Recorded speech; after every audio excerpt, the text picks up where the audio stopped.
அப்பா பேர் ராதாகிருஷ்ணன், கேன்சர்னு சொன்னாங்க. இது செல்லில் தான் சார் பார்த்தோம், யூடியூப்பில் போய் சர்ச் பண்ணி பார்த்தோம், அதான் தெரிஞ்சிச்சு. என்னோட தம்பியின் மனைவி வந்து கேன்சரால் பாதிக்கப்பட்டிருக்காங்க. பேரலாக வேறு ஏதாவது ஆயுர்வேதிக் இந்த மாதிரி இது இப்போலாம் சொல்லும்போது என்னோட நண்பர் ஒருத்தர் வந்து இதை ரெஃபர் பண்ணார். என்னுடைய அம்மாவுடைய பேர் வந்து சாந்தகுமாரி. கேன்சர் வந்து டயக்னோஸ் பண்ணி ட்ரீட்மெண்ட் எடுத்துகிட்டு இருக்கோம். இடையில் வந்து புனர்ஜனம் சேர்த்து ஒரு கொடுக்கலாம் அப்படின்னு இங்கே வந்திருக்கோம். அப்பா பேர் ராதாகிருஷ்ணன். அவங்களுக்கு தொண்டையில் வந்து எதுவும் முழுங்க முடியல, வலிக்குதுன்னு சொல்லிட்டு இருந்தாங்க. உரப்பெல்லாம் எதுவும் காரமாக சாப்பிட முடியல அப்படின்ட்டு. இப்போ அதனால தான் அங்கே போய் காமிச்சோன்னா தான் இந்த மாதிரி கேன்சர்னு சொன்னாங்க. அப்புறம் தான் நாங்கள் ட்ரீட்மெண்ட் எடுத்தோம். இப்போ திரும்ப வந்து எடுத்து இப்போ ஒரு 8 மாதம் ஆகிடுச்சி. ஆனால் இப்போ திரும்ப இந்த பக்கம் வலிக்குதுங்கிறாங்க. அதுக்கு தான் இப்போ இங்கே சார்ட்டை காட்டுறதுக்காக வந்திருக்கோம். ஆப்ரேஷன் பண்ணல, ஹீமோ கொடுத்தாங்க, ரேடியேஷன் கொடுத்தாங்க. அது பார்த்துட்டு அடுத்த ஒரு பெட் ஸ்கேன் எடுக்கணும், பார்த்துட்டு ஆப்ரேஷன் பண்ண மாதிரி இருக்கும் அப்படின்னு சொன்னாங்க.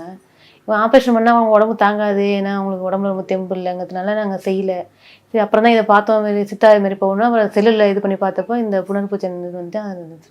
இது செல்லில் தான் சார் பார்த்தோம், யூடியூப்பில் போய் சர்ச் பண்ணி பார்த்தோம், கூகுளில் போய் சர்ச் பண்ணோம், அதான் தெரிஞ்சிச்சு. 1.5 மாதத்துக்கு மாத்திரை டேப்லெட் கொடுத்துருக்காங்க.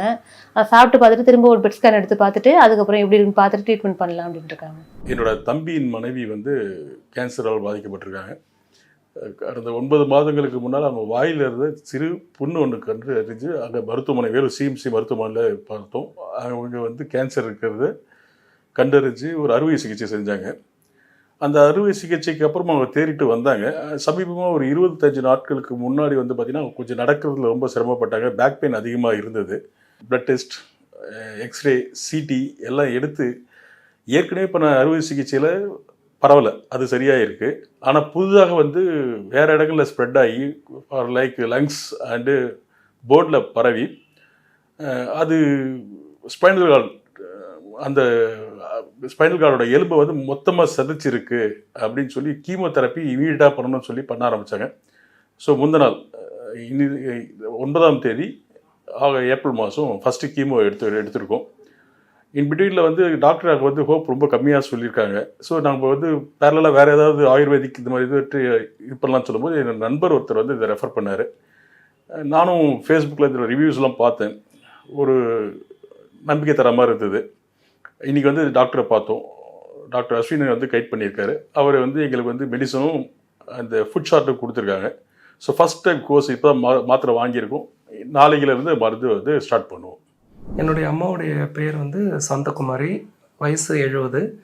அவங்களுக்கு வந்து ஒரு 2 இயர்ஸ் முன்னாடி கேன்சர் வந்து டயக்னோஸ் பண்ணி ட்ரீட்மெண்ட் எடுத்துகிட்ருக்கோம். ஆக்சுவலாக நாங்கள் கடலூர்லேருந்து வரோம். யூட்ரஸில் வந்து அவங்களுக்கு வந்து நீர் வந்து சேர்ந்து இருந்தது. அப்புறம் ரிமூவ் பண்ணிவிட்டு டயக்னோஸ் பண்ணும்போது கேன்சர் பயோப்சி பண்ணி கேன்சர் கண்டுபிடிச்சாங்க. அதுக்கப்புறம் அங்கேயே கீமோ கொடுத்தோம், அங்கேயே ரேடியேஷன்லாம் கொடுத்தோம். அப்புறம் ஒரு 1 இயர் நல்லா தான் இருந்தாங்க. அதுக்கப்புறம் திரும்ப வந்து ஸ்ப்ரெட் ஆன மாதிரி ஒரு ரிப்போர்ட், அப்போது ஒரு காம்ப்ளிகேஷன் வரும்போது போகும்போது ஸ்ப்ரெட் ஆகிருக்கு அப்படின்னு சொன்னாங்க. இப்போவும் திரும்ப இப்போது சென்னை அப்போலோவில் காமிக்கலான்னு இப்போ சென்னை அப்போலோவில் கண்டினியூ பண்ணிகிட்ருக்கோம். இப்போ 2 கீமோ முடிஞ்சிருக்கு. 3ஆவது கீமோ முடிஞ்சு ஒரு ஸ்கேன் பண்ணலாம் அப்படின்னு அங்கே சொல்லியிருக்காங்க. இடையில் வந்து புனர்ஜனம் சேர்த்து ஒரு கொடுக்கலாம் அப்படின்னு இங்கே வந்திருக்கோம். இப்போ தான் ஃபஸ்ட் டைம் வந்திருக்கோம். டாக்டர் பார்த்து பேசியிருக்கோம். மெடிசின்ஸ்லாம் கொடுத்துருக்காங்க. ஒரு 15 டேஸ்க்கு ஒரு டோஸும் அதுக்கப்புறமும் ஒரு டோஸ் மாற்றி கொடுக்க சொல்லியிருக்காங்க. அதுக்கப்புறம் எப்படி இம்ப்ரூவ்மெண்ட் இருக்கோ அதுக்கு தகுந்த மாதிரி ஃபர்தராக கண்டினியூ பண்ணலான்னு சொல்லியிருக்காங்க. ஒரு ஹோப்போடு வந்திருக்கோம். நல்லது நடக்கும்னு நினச்சி வந்திருக்கோம். தேங்க்யூ புனர்ஜன்.